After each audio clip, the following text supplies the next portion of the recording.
sumama ka sa akin para maramdaman mo mahalaga na paligayahin ka ng isang katulad ko, pagkat yan ang aking hangarin. Alisin mga problema mo't lubusan kitang ibigin, pagkat hindi ko kakayanin makita kitang namong problema. At di ko hahayaan bumakak muli ang mga luha sa iyong mga mata, pagkat sa akin mahalaga ka. Dahil ikaw ang dahilan kung bakit ako sumasaya. Kaya ang mahalin ka, talagang hindi ko pagsasawaan. Kahit magmukhang tanga, basta't ngiti may masilayan. Mahagdan, makatambalan, makatuloy ka na walang hangganan mo. Kahalagan na tiingatan ka hanggang sa kaduluduluhan ng istorya ng buhay ko na ikaw ang nagpapakulay. Dahil sa iyo dating mahina ay tumibay, kapag ika'y matamlay ako naman sa'yo mag-aalalay. Sumama ka ulit sa akin, sa'yo ako ang gagabay.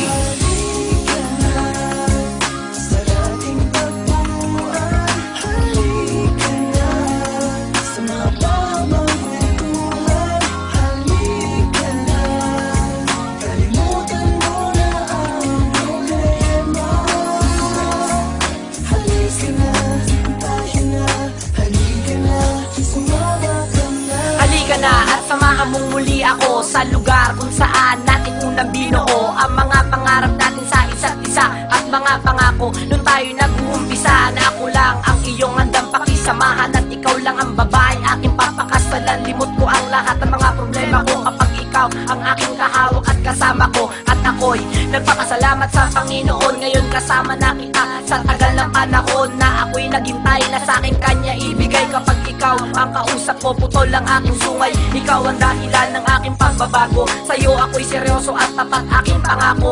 Sa'kin magtiwala ka lang, di kita lolokohin. Na mahalin kita, uulit-ulitin kong gawin.